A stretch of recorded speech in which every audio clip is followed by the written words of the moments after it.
सभेला जाणारच नाहीत ना आम्ही. आम्ही त्या सभेचा निषेध करतो. शेतकरी वर्ग हा त्या सभेचा निषेध करतो. आमची शेतकऱ्याची भरपूर शाकावलेली आहे. शेतकरी आपण मतदान करणार नाही. माल टाकायला जागा नाही, पुढं काय होईल त्याचं घेपानं. शेतकऱ्यांनी जगायचं कसं? जगू शकत नाही शेतकरी. त्यांना काय घेणं? आता शेतकरी जर जगाचं ज्याच्या कापावर चपलं होती मोदींनी मोदींच्या ऐकत नव्हते का? जीएसटी मोदींना लावा, मग कोण लावा? हे मोदींनी चहा विकला. गुजरात राज्य म्हणजे हा देश नाही.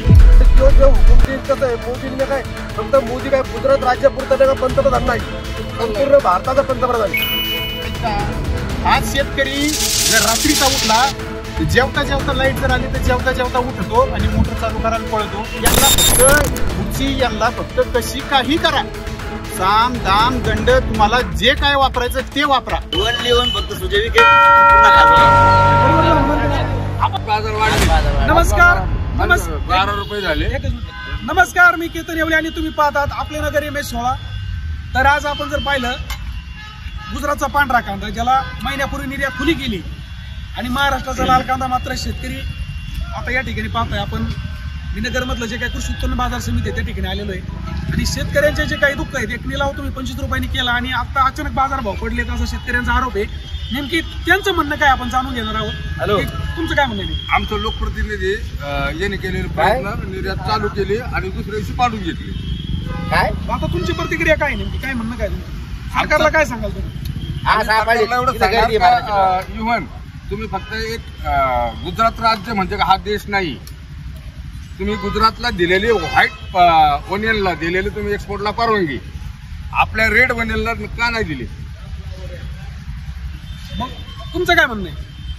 आमचं म्हणणं बाजार पडून अशी टिकून राहायला पाहिजे चालू केली अशी. हा फक्त लोकसभेच्या तोंडावरती केलेला केविलवाणी प्रयत्न म्हणता येईल की नेमकी काय? केविलवाणी प्रयत्न, तेवढाच प्रयत्न. हे 4-5 दिवसासाठी हे उद्योग वाढवून ठेवला हे ठरलेलं आहे. या लोकसभेच्या विलक्षणामुळे शेतकऱ्याला गाजर दाखवलेत म्हणायचं असं म्हणलं तर अडचण नाही. जर आता जी परिस्थिती आहे तर निवडणूक झाल्यानंतर परिस्थिती कशी असते काय वाटतं? हो, हे काय आजची परिस्थिती हे फक्त आता विलक्षण पुरता जे आजच्या दाखवले फक्त 4-8 दिवस दाखवतील. आज 1000 रुपयांनी रिवर्स झाले ना, मार्केट रिवर्स आहे ना, आज 1000 रुपयांनी कमी. आता 7 तारखेला तर मोदींची सभा आहे नगर दक्षिणसाठी नगरमध्ये. उद्याच सभा आहे, आज 6 तारीख आहे, उद्याच सभा आहे. तर मग शेतकऱ्यांचं काय? सगळ्या शेतकऱ्यांनीच आहे ना, मेन मुद्दा आहे ना, सर्व मोदीला सभेला यायच्या अगोदर त्यांना विचारलं पाहिजे हे काय केलं असं. कांदे घेऊन तिथं थांबा. हा, तिथे कांदे घेऊनच आपण सभेला हजर पाहिजे. मेन मुद्दा शेतकऱ्यांनी आहे ना, कांदे घेऊनच मोदीला विचारलं पाहिजे हे काय केलं नेमकं. शेतकऱ्याला गाजरच दाखवलं थोडक्यात नाही 2 दिवसातच. मोदी कांदे खातच नाही ना. मोदी खात नाही पण त्याच्या शब्दावर सगळं चालतंय ना. जो बोलतोय तो राजा बोलेन दल आले, अशा गमत आले. तो जो हुकुम देईन तसं आहे. मोदीने काय फक्त मोदी काय गुजरात राज्यापुरता का पंतप्रधान नाही, संपूर्ण भारताचा पंतप्रधान आहे. हे टोटल हे 36 राज्य 36-38 राज्यापुरता आहे ना मोदी हे पंतप्रधान दिलेलं आहे. नगर जिल्ह्यात महाराष्ट्र राज्यातल्या नगर मोदीने जिल्ह्यात पंतप्रधानांनी सर्वसामान्य शेतकऱ्यांचा विचार केला पाहिजे. माझा तुम्हाला अजून एक प्रश्न आहे. आता तुम्ही सर्वजण शेतकरी आहात आणि प्रत्येकाचा एक जोडधंदा म्हणून दुग्ध व्यवसाय का आपण पाहतो का फक्त शेतकरी कांदा या पिकावरती अवलंबून जर राहिला तर त्याला फाशी घेतल्याशिवाय पर्याय नाही. एकच मिनिट फक्त. आज जर पाहिलं नगर जिल्ह्याचे पालकमंत्री आणि महाराष्ट्राचे जे कॅबिनेट दुग्ध विकास मंत्री राधाकृष्ण विखे साहेब हे नगरचे आहेत. आणि आज जर दुधाला 22 रुपये रेट आहे आणि खुराक जर पाहिला आपण जनावरांचा तर 3000 रुपयाला सरकीचं पोत आहे, 1800 रुपयाला वालिसाची गोणी आहे. आणि मग त्याच्याबद्दल तुम्ही साहेब अनुदानाचं फक्त हे नाटक झालं. आज माझं 150 लिटर दूध रोजचं आहे. फक्त एक पगाराचं अनुदान आलंय 5400 रुपये. परत अनुदान नाही. 10 दिवसाचं अनुदान जमा झालं, परत अनुदान नाही, काहीच नाही. मग हे कशाला 3 आठवड्याचं देणार आहे, 10 आठवड्याचं देणार आहे? हे फक्त शेतकऱ्यांना समाधानासाठीच केलं ना, पण खात्यात पैसा येईना ना. इतके कोटी आले काहीच आलेलं नाही. फक्त एवढ्या पगारात मला 10 दिवसाचा आलाय. काय वाटतं देशात कोणा सरकार सरकार जर विचार केलं एनडीए तर मेन मुद्दा काँग्रेसचं सरकार पाहिजे. तुम्हाला काय वाटतं कोण आता नगर दक्षिण मधून कोणाला सांगितलं? शिकलेला सगळ्यात महत्वाचं शेतकऱ्यांची काळजी घेणारा माणूस पाहिजे आम्हाला. तुम्हाला काय वाटतं नगर दक्षिणचा खासदार कोण? त्यासाठी कोणाला निवडून देणार? फक्त निलेश लंकेश. निलेश लंकेश. काय वाटतं तुम्हाला? नगरमध्ये परिवर्तन होणार की नाही होणार? गोरगरिबांचं झालं. राजा थोडक्यात. होणार हो, नाही, झालं. झालं. काय वाटतं? बोला दादा बोला, नगरमध्ये परिवर्तन होणार की नाही होणार? झालं. दादा 100% होणार आहे. खरं आम्ही आता तरुण मुले युद्धामध्ये जास्त आता उद्योगधंदा बाहेर तर नाहीचे, तसे दिवसेंदिवस गाय घेत चाललेत. आपल्या पालकमंत्र्यांनी घोषणा केली का खाद्यावरचं 25% दर कमी करायचे, तर दुसऱ्या दिवशी 25% दर कमी होण्याच्या ऐवजी 25% दर वाढले. 1450 ची गोण 1650 आम्ही घेतला दुसऱ्या दिवशी. आणि दुधाचं अनुदान हे आलेलंच नाही, बिलकुल नाही आलेलं. 2 हप्त्याचं आलेलं इकडं आहे. आलं, आणि तिकडं 5 आलं, रुपयाने काही 35 रुपयाने आलं. एक मिनिट. पाण्याचा प्रोजेक्टची बाटली 25 रुपयाला घ्यायची. एकच मिनिट होतं. माझा तुम्हाला अजून एक महत्वाचा प्रश्न आहे की बाबा आपण सगळे शेतकरी आहात आणि शेतकऱ्यांच्याच मुलाचे लग्न होत नाही, याला जबाबदार कोण आहे? याला फक्त हे आपण जबाबदार आहे, आपल्याला जे अहो, हे सरकार जबाबदार आहे पण अनपड पंतप्रधान. काय वाटतं तुम्हाला? अहो याला आहे ना, मेन मुद्दा आहे ना, सरकारने शेतकऱ्याच्या हिताचे काहीच निर्णय घेतलेले नाही. तुम्ही आता 2 वेळा मोदी सोलापूरला आला, नाशिकला आला, शिर्डीला आला, त्या टाइमला शेतकऱ्याच्या विषयावर काय चर्चा केली मोदी साहेबांनी? कांद्याला एकरी खर्च किती येतो आणि तुम्हाला प्रॉफिट काय होतं? एकरी कांद्याला 50 ते 60,000 रुपये कांदा खर्च. आज मी तिला तुम्हाला सांगतो, आज हे मार्केटची अशी अवस्था केलेली आहे, तर आज त्याला या जायचा खर्च भागत नाही. काय वाटतं आताची परिस्थिती काय मार्केटची? आजची परिस्थिती काय समजा, तुम्हाला सांगतो, कांदा काढणे फक्त काढायचं, फक्त मजुरी हातात येईल एवढीचे. फक्त पहिला जो कांद्याची डीएपीची गोण आज 2,000 रुपये टाकलेली आहे. 2000 त्यांनी पाठवलं नाही का तुम्हाला? 2,000 घेऊन ते गाजर आहे फक्त शेतकऱ्याच्या तोंडात तुम्हाला आज काय कुठं वाटतं? दिला नाही. आज खात्याचे ऐका नाही, तुम्हाला काय वाटतं? कांद्याच्या बाबतीत सरकारची काही योग्य भूमिका नाही. मध्ये शेतकऱ्याच्या बाबतीत नाही मला, तुम्ही डायरेक्ट कांदा निर्यात मध्ये उठवली, ते फक्त अफवा होती. तुम्हाला आता परिवर्तन होणार की नाही होणार देशात? आता परिवर्तन 100% होणार. नगर दक्षिणमध्ये तुम्ही कोणाला संधी देणार आता? लंकेनला तुम्ही तू कोणाला? तरी वाजणार. तुम्ही रामकृष्ण होते तू तरी आहे. बोला बोला नगर दक्षिणला संधी कोणाला? बोला. आणि आपण जर पाहिलं की आता इथं तरुण आहेत, हा शेतकरी आहे समजा, आज या लग्नाचे पोराचं वय अजून लग्नाचे नाही आणि आज जर तरी आज आपकलेला आज जर तरुण एवढी भयानक परिस्थिती आहे, एक मिनिट नगर जर पाहिलं तर आपण फक्त विकसित झालेलं खेडच का राहिलं का ठेवलं गेलं? आज IT सेक्टर नगरमध्ये का नाहीत? याला कोण जबाबदार आहे? याला पूर्णप्रमाणे ज्यांची 50 वर्षात आपल्या याच्यात नगरमध्ये सत्ता आहे हे जबाबदार आहे. 50 वर्षात त्यांना आपल्या नगरमध्ये कुठलाच विकास करता नाही आलेला. नगरकर परिवर्तन करणार का? हा 100% नगर झालं समजा. परिवर्तन झालं करणार नाही, झालेलं आहे. निर्यात साहेबांचं होणार 100% होणार. निर्यात साहेब आल्यावर अजून तुमचे काय प्रश्न आहेत की बाबा सरकारकडे काय मागणी आहे तुमचा की काय? अजून परवाचीच बातमी आहे की बाबा खताचे जे काही बाजारभाव ते वाढलेले आहेत आणि उद्या नगर दक्षिणच्या जे काही उमेदवार आहेत बीजेपीचे सुजय विखे पाटील यांच्या प्रचार सभेसाठी देशाचे पंतप्रधान नगरमध्ये येतात, तर तुम्ही काय म्हणाल की बाबा आम्ही जाणारच नाहीत ना, सभेला जाणारच नाहीत ना आम्ही. आम्ही त्या सभेचा निषेध करतो. शेतकरी वर्ग हा त्या सभेचा निषेध करतो. शेतकरी वगैरे ह्याला त्यांनी 6,000 रुपये वर्षाला देते आणि 11,000 रुपये GST शेतकऱ्याला केला जातोय, म्हणून काय व्हायचं यात? मग आता आपण जर पाहिलं आपण हे शेतकरी आहे नात्याने मोदी साहेबांचा निषेध करायचा आहे ना उद्या सभेचा. अहो काय झालं, आज कांदे काल 25 आणि आज लगेच 15, म्हणजे काय आपलं गाजर दाखवायचं काय प्रयत्न चालू आहेत का? गाजर दाखवलं सगळं. आज ही जे भारताची गोंद जर घेतली तर 35-36 रुपयाला ती का ते प्रॉडक्ट आहे त्यांचं. आपलं उत्पादन झालेला खर्च तरी भागला का तुमचा आज आलेले पैसे? आज येण्या जाण्याचा खर्च भागत नाही. बोलून एक पोरगा खाली 2 खाली दिवसात उतरला बिचारा. कांद्याची निर्यात चालू करून 2 दिवसात बाजार जे काही खाली पडले, तर उद्या आपण पाहू नगरमध्ये नेमकी काय घडतंय. नगरमध्ये देशाच्या पंतप्रधानांची सभा होते आणि आपण जर पाहिलं की इथं उच्चांकी हजारो टन कांदा या नगरच्या 99,000 मेट्रिक टन आपल्या इथं कांदा आजच बरं. आज काही किलोमीटर अंतरावरती गाड्यांची लाईन लागलेली, अक्षरशः आत सुद्धा येत आहेत. एवढी भयानक परिस्थिती आणि शेतकरी प्रचंड नाराज आहेत.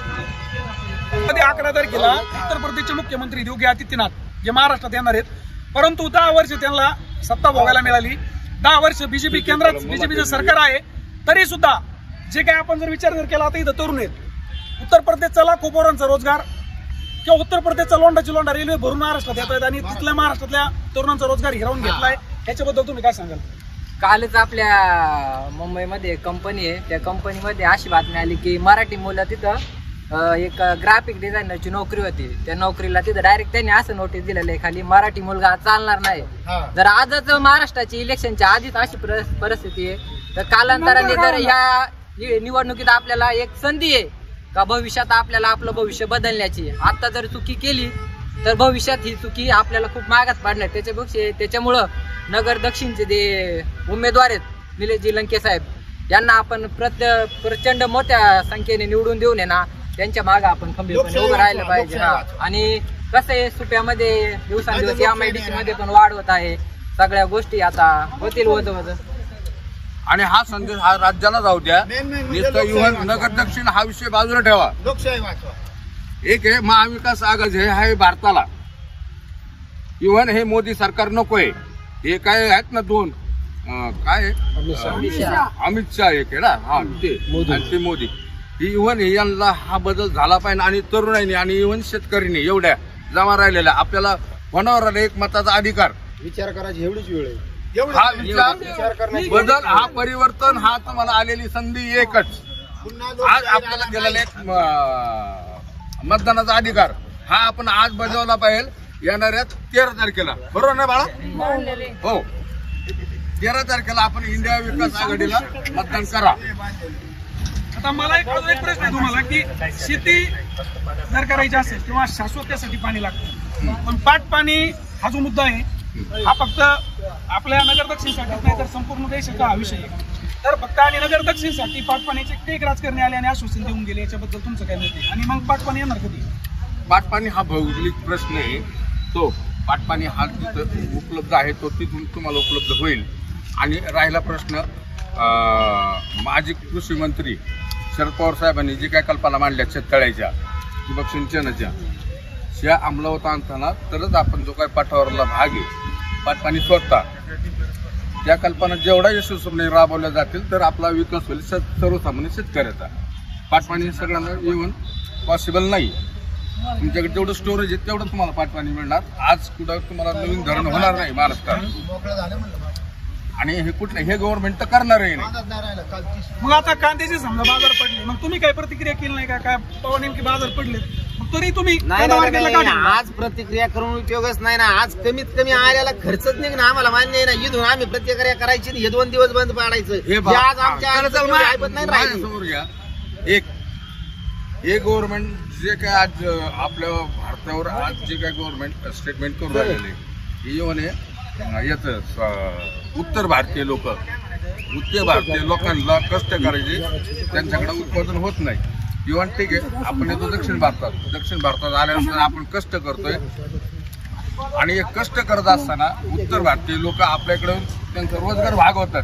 आपल्याकडे मार्केटला येऊन भैया लोक काम करतात. ठीक आहे इव्हन काय असेल ते हे काम करत असताना उत्तर भारतीय लोकांचं जे राज्य आहे यांचा वैयक्तिक विकास झाला नाही आणि दक्षिण भारतावर राज्य करायचा प्रयत्न चालवलेला आहे.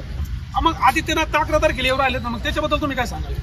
आता युपीची मुलं आपल्या इकडे नोकरीसाठी येत आहेत आणि ती व्यक्ती त्यांच्या राज्याचे मुख्यमंत्री उत्तर प्रदेशचे मुख्यमंत्री योगी आदित्यनाथ आपल्याला इकडे संबोधित करायला येतात तर त्याबद्दल काय सांगा? आता ज्याला वैयक्तिक कुटुंब नाही कोण आहे ते काय योगी आदित्यनाथ युपीचा मुख्यमंत्री ते ना. हा ठीक आहे. आता यांना वैयक्तिक स्वतःचा प्रपंच नाही ना. त्यांना मुलांना काय शाळेला कपडे घ्यायच्यात ना मुलाची फी भरायची त्यांना काय वैयक्तिक खर्च माहित नाही. ते येणार जय श्रीराम म्हणणार एवढंच म्हणणार आणि आपण का एक आपण देवाला मांडणारे लोक आहेत ना. आपण काय देवाला दगड मारले का आपण दगड कोणी देवाला? आपण घरात देवाची पूजा करतोय बाहेर गेल्यानंतर मंदिराची पूजा करतोय ना आपण. आणि हे फक्त काय जय श्रीराम म्हणून ह्या याच्यावर मत मागणं आणि आपण देणं म्हणजे आपण काय करतोय सगळ्यात मोठी चूक करणार हा महाराष्ट्रातला. आता आपण जर पाहिलं की एक मिनिट बाबा आपण जर पाहिलं की आता महाराष्ट्रामध्ये पैशावरती राजकारण सध्या चालू आहे. सामान्यांच्या मुलाला संधी भेटत नाही असे पण आरोप केले जातात. मग पैसे घेऊन तुम्ही मतदान करणार का? शेतकरी वर्ग पैसे घेऊन मतदान करणार का? पैसे शेतकऱ्यांची भरपूर शाकावलेली आहे मतदान करणार नाही. शेतकऱ्या सर्वसामान्य आता आपण जर पाहिलं नगर दक्षिणचं वातावरण असं झालंय की बाबा पारनेरचंच उदाहरण घेऊ आपण. या शिवसेनेचे विजय आवटे फुटले किंवा अनेक दिग्गज राजकारणी फुटले आणि निलेश लंके एकीकडे आले, नेमके हे का झालं? हे नेमकी काय होतंय? नेमकी कशामुळे होतंय? हो याचेच पैसा काढतो इकडे तिकडे पळत येते. मग नेत्यांमागे कार्यकर्ते जाणार का? तुमचं मतदान कोणाला? निलेश लंके. तुमचा काय वाटतं? काय वाटतंय बाबा? निलेश लंके. काय तुमचं मतदान कोणाला? साहेब रामकृष्ण हरी दुसरा विषय घेऊच नका. लंके साहेब की जय. आपण जर जो योगी जे काय मतदान आहे मुख्यमंत्री येतात का नाही त्यांना त्यांच्या राज्यात रोजगार उपलब्ध करून द्या ना तुमच्या मुलांना. इकडे येण्यापेक्षा तिथं तरुण तिकडले इकडे लोंढे ट्रेन करून त्यांना तिकडेच राहू द्या ना. आपण जर पाहिलं तुमचा विकास करा ना. तुम्ही आमच्याकडे येण्यापेक्षा तुम्ही तुमचा विकास करा. त्या तरुणांना तिथं रोजगार द्या. इकडे येण्यापेक्षा तिकडे तुम्ही सुजलम सोपलं होणार. अजून इथं काय विकास करणार तुम्ही? या तरुणांना तिथं द्या ना. तुम्ही तरुणांना तिथं द्या ना. कोण येणार म्हणले? योगी योगी आदित्यनाथ. आदित्यनाथ. त्याला म्हणा तुमच्या इथल्या पोरांना रोजगार तिथं पुरवा. पूर्वा तुमच्या राज्यात आहे ना. बेरोजगार आहे ना ती काही इकडे नका पाठवू महाराष्ट्रात. बरोबर आहे. तुमचं काय वाटतं? काय म्हणणं? बरोबर आहे. काय ना आता जो माणूस त्याच्या राज्यातल्या माणसाचं पुढे हिंदू मुसलमान वाद आहे. पुढे वाद आहे कोणचा? कोणचा मुसलमान आहे इथं? कोणचा वाद आहे इथं? वादच नाही. हे वाद लावायचा प्रयत्न आहे. वादच नाही. हिंदूचा नाही, कोणत्या मुसलमानाचा वाद नाही, कोणचं काय नाही. हे फक्त निवडणुकीपुरतं मत मागायची. हिंदू मुसलमान. कोण हिंदू कोणचा मुसलमानाचा वैरी आहे किंवा कोण मुसलमान हिंदूचा वैरी आहे? कोणीच नाही. काहीच नाही. आज हे कांद्याची परिस्थिती काय आहे? काल बाजार आज भाव सुद्धा अक्षरशः परिस्थिती बेकार आहे. आज पाण्याचे प्रोजेक्ट कोणचे? बिस्लरीचे प्रोजेक्ट कोणचे? सगळे मंत्र्यांचे. आज 20 रुपये पाण्याची बाटली आहे आणि 21 रुपये लिटर दूध जाते. आज काय परिस्थिती ही? कांद्याबद्दल बोला. कांद्याचं सांगतो ना. परिवर्तन झालं पाहिजे. शनिवारी गेला 22, 23, 25 रुपये होतात आणि आज लगेच 17, 18 आज आवक काय केलं? लगेच काय केलं? नाही निर्यात चालू केली. नेमकं आज मार्केट काय? काल काय मार्केट? आज काय मार्केट? फक्त पुन्हा हा? नाशिक आणि नगर नुसतं नावाला ना निर्यात चालू केली काय? निर्यात सोडली का? इलेक्शन आले का म्हणून हे फक्त बारामती मतदारसंघ हे 15 तारखेच्या पुढे तुमचा कांदा कोणी घेणार सुद्धा नाही. नगर घेणार सुद्धा नाही कोणी. आज तरी 17, 18 जातोय. या जिल्ह्याचं मतदान हे 13 तारखेला असल्या कारणास्तव यांनी निवृत्तीला थोडी चालना दिली. 2 दिवस पोकळ आश्वासन दिलं. कोकण असं मोदीचं. तुमचं काय म्हणणं आहे? काय नाही शेतकऱ्याचे हालच चालले तर काय म्हणणं आहे आमचं? याच्यापेक्षा काय हाल पाहिजे जाऊ माल टाकायला जागा नाही. पुढं काय होईल त्याचा ठेपा नाही. शेतकऱ्यांनी जगायचं कसं नाही? जगू शकत नाही शेतकरी. त्यांना काय घेणं आता शेतकरी जर जगाचा पोशिंदा आहे असं म्हटलं जातं. जय जवान जय किसान निस्ता नारा आहे. काही कामाचं नाही. शेतकऱ्याचं एकही रुपयाचा असा एखादा फायदा नाही. आज खताच्या किमती काय झाल्या आहे? कांदा पहिला असा जिकत होता, आजही असा जिकतोय. आज खत कुठे गेले? तुमच्या खताची लेवल काय? पहिली गोष्ट शेतकऱ्याला हे जीएसटी वर्गातून सगळ्या याच्यातून वगळा. तुम्ही आज यंट्राकॉलचा साधा पुडा घ्यायचा म्हणलं त्याला 30 रुपये जीएसटी लागत. आज यंट्राकॉलचा पुडा कापाव चपलो जीएसटी लावली मोदींनी. मोदींच्या ऐकत नव्हते का? जीएसटी मोदींना लावा मग कोण लावा? बरोबर हे मोदींनी चहा विकला. भयानक आहे. आता अजून एक महत्वाचा मुद्दा आहे. एक मिनिट. आता बीजेपी सरकारने सांगितलं होतं आम्ही सत्तेत आल्यावरती भ्रष्टाचार गायब करणार किंवा भारत भ्रष्टाचार मुक्त करणार, काळा पैसा भारतात आणणार. 1 मिनिट. परंतु काळ्या पैसा कमवणारे लोकच त्यांनी आज बीजेपी मध्ये घेतलेलं आपण पाहतो. असं अनेकांचं म्हणणं आहे. याच्याबद्दल तुम्ही काय सांगा? बोला ना. मग भ्रष्टाचार मुक्त देश कधी होणार? काळा पैसा मोदी साहेबांनी काय सांगितलं होतं? काळा पैसा घेऊन येऊन प्रत्येक व्यक्तीच्या नावावर 15 लाख रुपये जातील. मग कधी येणार 15 लाख? 15 लाख मोदी आहे तोपर्यंत येते पंतप्रधान.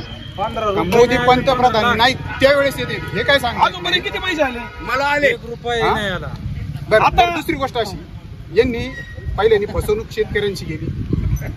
निर्यात काय करीत नाही. निर्यात केली तर त्याचं शुल्क वाढून लागल्यानंतर निर्यात जी बाहेर देशात जे कांदा निर्यात करायचा तो कांदा निर्यात व्यापारी वर्ग करीत नाही. त्याच्यामुळे शेतकऱ्याचा इतका मोठा तोटा होतो. आज तुम्हाला सांगतो, मागच्या शनिवारी 25-26 रुपये कांदे गेलेले, आज 1500 रुपयाची पडे. आज शेतकऱ्यांच्या मुलांचे शिक्षण येते, शेतकऱ्यांच्या मागे त्यांच्या मुलांचे शिक्षण येते, मुलींचे लग्न येते, बाकीचे काही व्यापक शेतकऱ्यांमागे काय हो. शेतकऱ्यांना ह्या भाजप सरकारने शेतकऱ्यांचं काहीच नाही केलं. फक्त जय श्रीराम म्हणायचं आणि आम्हाला मत द्या, जय श्रीराम आम्हाला मत द्या. पण मी सगळ्या शेतकऱ्यांना तुमच्या चॅनल मार्फत सगळ्या महाराष्ट्रातल्या शेतकऱ्यांना हात जोडून सांगतो बाबांनो, की भाजपचं सरकार काही शेतकऱ्याचं नाही. तुम्ही कोणत्याही पक्षाला मतदान करा, फक्त भाजपला मतदान करू नका. भाजपला जर मतदान केलं ना तर याच्यापेक्षा पुढचे 5 वर्ष, याच्यापेक्षा 5 वर्ष खूप बेहत्तर जातील. तुम्हाला जर तुमच्या मुला बाळांचं जर भवितव्य जर घडायचं असेल तर तुमच्या चॅनलच्या माध्यमातून मी महाराष्ट्रातल्या प्रत्येक शेतकऱ्याला सांगतो, हात जोडून सांगतो, बाबांनो तुम्ही काय भाजपला मतदान करू नका. हे भाजपचं सरकार शेतकऱ्याचं नाही, हे भाजपचं सरकार सर्वसामान्य माणसाचं नाही, हे भाजपचं सरकार अदानी, अंबानी, राहुल गांधी, हा बघ मी कोणत्या पक्षाचं नाही, पण राहुल गांधींनी काय सांगितलं, किंवा 16 लाख कोटी कर्ज माफ कोणाचं केलं, अदानी अंबानी यांचं 16-17 जणांचे काय 20-22 लोक असतील त्यांचं कर्ज माफ केलं. तुम्ही सांगा, ह्या लोकांचं कर्ज माफ केलं, आज हे लोक ECच्या बाहेर आहेत का? आज शेतकरी जर रात्रीचा उठला तर जेवता जेवता लाईट जर आली तर जेवता जेवता उठतो आणि मोटर चालू करायला पळतो. इतक्या घाईगडबडीने जातो का त्याच्या पायाखाली जर एखादा इचू काटा आला तर त्याची सुद्धा पर्वा करीत नाही त्या कांद्याला पाणी द्यायसाठी. आणि हे भाजपचे लोक काय करतात, यांना शेतकऱ्याचं काही घेणं देणं नाही, यांना सर्वसामान्य लोकांचं सुद्धा काही घेणं देणं नाही. यांना फक्त पुढची, यांना फक्त कशी काही करा, साम दाम दंड तुम्हाला जे काय वापरायचं ते वापरा, फक्त पुढची गेली नाही पाहिजे. ही धोरण कोणाचं आहे? सगळं धोरण भाजपचं आहे. राहिला दुसरा मुद्दा, यांनी काय म्हणायचं, जय श्रीराम म्हणा, जय श्रीराम म्हणा. आमचा मुसलमान भाऊ आहे इथं, ते सुद्धा जय श्रीराम म्हणते, आम्ही सुद्धा राम राम म्हणतो. आमच्या मुसलमानाचा आमचा अजिबात वाद नाही आणि होणार बी नाही. फक्त होतंय काय, हे जे पुढारी आहेत ना, आमदार खासदार, यांनी प्रत्येक गावात जायचं, यांचे माणसं पाठवायचे, आमदारांनी त्यांचे माणसं पाठवायचे, खासदारांनी त्यांचे माणसं पाठवायचे. ह्या गावचे हे सरपंच आहेत, ह्या गावचे ते चेअरमन आहेत, यांना हाताशी धरा, यांच्या मार्फत गावातल्या लोकांना सांगा की मतदान झालं पाहिजे, आपल्याला जास्त वोटिंग झालं पाहिजे. पण बाबांनो, आता शेतकरी पहिल्यासारखे राहिले नाही, प्रत्येक शेतकरी सुशिक्षित आहे, कोणीच अडाणी राहिलेलं नाही. त्यामुळं भाजपला मतदान होणार नाही आणि भाजपचं सरकार तर येणारच नाही. पण भाजपला महाराष्ट्रात जवळजवळ 70-80% लोक मतदान करणार. याचं कारणच असं आहे का व्यापारी वर्ग सुद्धा ह्या भाजपला त्रस्त झालाय. कारण व्यापाऱ्यांना काय काय त्रास दिलाय व्यापारी बी सांगतात, शेतकऱ्यांना काय त्रास होतोय शेतकरी सांगत आहेत, सर्वसामान्याला. राहिला दुसरा तिसरा मुद्दा, गहू तांदूळ देतो, आम्हाला गव्हाची तांदळाची आवश्यकता नाही, आम्हाला अजिबात 1ही रुपयाचं तुमचं फुकाट नको. आम्ही 50 रुपये किलो तांदूळ आहेत ना, आम्ही 100 रुपये किलो तांदूळ घेऊ. आमच्या कांद्याला 30 रुपये 25 रुपये भाव बांधून द्या, आमच्या गावाला 50 रुपये भाव बांधून द्या, ज्वारीला 50-60 रुपये भाव बांधून द्या. आज मजुराची किंमत, मजूर 11 वाजता येते, त्या मजुराची किंमत 400 रुपये मजुरी, बाई माणूस 500-400 रुपये मजुरी घेते. आणि हेच याचे मजुरी एवढी जाऊन बी खताचे बाजार काय, धान्याचे बाजार काय. आज तुम्ही मार्केटला जाऊन बघा, गावाची किंमत काय, गहू काय भाव विकतोय, 2000 रुपये, 2200 रुपये, 2400 रुपये. कुपनाचे गहू फुकट खायला येते. कुपनाचे गहू जर खाल्ले साहेब तर पोट असं गडगड करतंय, पोट असं फुगल्यासारखं होते. हे फुकाट, हा रद्दी माल फुकाट काढू राहिले बाहेर. आता तुम्हाला तर सुजय विखेचे काही उमेदवार आहेत बीजेपीचे, त्यांनी आता गहू वगैरे पोहे काय असं तुम्हाला साखर डाळ वगैरे तर वाटली होती? वाटली ना, त्याच्याबद्दल काय सांग? चांगलं काम केलं, जनसेवा करते. मी तर म्हणतो त्यांनी 2-2, 5-5 किलोची डाळ गोळ वाटली ना, तर त्याच्याबरोबर धान्य सुद्धा वाटायला पाहिजे नव्हतं. कोणचं कुपनवर काय येतंय, गहू येतोय. विखे साहेबांनी ज्वारी वाटायला पाहिजे नव्हती, विखे साहेबांनी बाजरी वाटायला पाहिजे नव्हती, आणि अशी वाटायला पाहिजे नव्हती का एका कुटुंबात 4 सदस्य त्यांना 2 कट्टे द्या, 100 किलो द्या. हे काय 2 किलो 5 किलो देता, कशा करता देता हे तुम्ही? म्हणजे हे समजा आम्ही जेवण करतोय, जेवण करता करता चटणी तोंडाला येते किंवा एखादं लोणचं खातोय, हे कशाला? शेतकरी येडे नाही राहिले. समाज हा महाराष्ट्रातला समाज सुदृढ आहे, हुशार आहे, समजूतदार आहे. त्यामुळे ह्या महाराष्ट्रातल्या जनतेला, महाराष्ट्रातल्या समाजाला येड्यात काढायचं काम यापुढं तरी कधी कोणी कोणत्या नेत्यांनी करू नये. आणि भाजपला नगर नाही, अख्खा महाराष्ट्र दाखवून देईल का भाजपचं सरकार महाराष्ट्रात खासदार तर येणारच नाही, पण आमदारकीच्या टायमाला आले तर तुरळक 1-2 आमदार येतील भाजपचे, नाही तर येणार नाही. आपण जर पाहिलं की तर एवढ्या मोठ्या प्रमाणावरती जे शेतकरी आहेत आणि त्यांचा कौल जो आहे तो निलेश लंके यांना जाताना दिसतोय, तर एवढ्या मोठ्या प्रमाणात शेतकरी ती प्रचंड निराश झालेली आहे. कारण कांद्याचा बाजारभाव हा दुसऱ्या निलावालाच पडलाय. आता नेमकी विश्वास ठेवायचा कोणावर, नेमकी हाच एक पडलेला त्यांना प्रश्न आहे. बाबा काय सांगा? निलेश लंके आपण जर पाहिलं सगळ्यांचंच म्हणणं ते काय म्हणणं काय आता खासदार कोण होईल? कोणाला मत कोणाला देणार तुम्ही? आम्ही मत आता काय कोणाला द्यासारखंच राहिलं नाही, सगळे परिवर्तन होणार की नाही होणार? बसलेले तर त्यामुळे शेतकऱ्याने काय करायचं हेच प्रश्न. परिवर्तन होणार की नाही होणार? परिवर्तन आता होणार की नाही होणार? होईल. काय परिवर्तन होणार? फक्त सुजय विखे पुन्हा खासदार होणार. परिवर्तन होणार की नाही? आपण जर पाहिलं या ठिकाणी इथं पण शेतकरी आहेत, कांद्याचे बाजारभाव दुसऱ्याच याला पडलेले असताना सुद्धा म्हणजे सुजय विखेच खासदार पाहिजे. नेमकी का खासदार पाहिजे तुम्हाला सांगा? अहो आता कम से कम माझ्या 4-5 वर्ष झाले असतील निलेश लंके आमदार तालुक्याचा. माझा प्रश्न असा आहे, सुजय विखे मला काय खासदार म्हणून पाहिजे? मी सांगतो तुम्हाला तेच. 4.5 वर्ष झाले विचारलाय काय तुम्हाला सुजय विखे काय खासदार म्हणून पाहिजे? आता एवढे शेतकरी आहेत, तर आता केंद्राचा विषय चालला आपला, कांद्याची निर्यात हा केंद्राचा विषय, हा तालुक्याचा विषय नाहीये. तर बीजेपीने जो काही समजा गुजरातचा पांढरा कांदा त्याची निर्यात चालू केली आणि मग लाल कांद्याची निर्यात हे कांद्याच्या रेटचं काय अडचण नाही जशी. आणि पहिली गोष्ट म्हणजे आमच्या तालुक्यात फक्त दहशत जास्त आहे. मी तालुक्याचा मुद्दा घेतच नाही. तालुक्याचा आम्हाला तालुका सुद्धा द्या आणि मग बघू राज्याचं. ऐका ना, मुद्दा मी तालुक्याचा मुद्दा घेतला अजून बरे नाही. विषय काय आहे? कांद्याचा विषय आहे शेतकऱ्यांचा. शेतकऱ्याचा विषय सोडायला पाहिजे ना. आजच्या घडीला आहे ना 99,000 मला तुम्हाला एक प्रश्न विचारायचा आहे की बाबा दुधाची रेट कमी वाढली तुमचे? आमच्या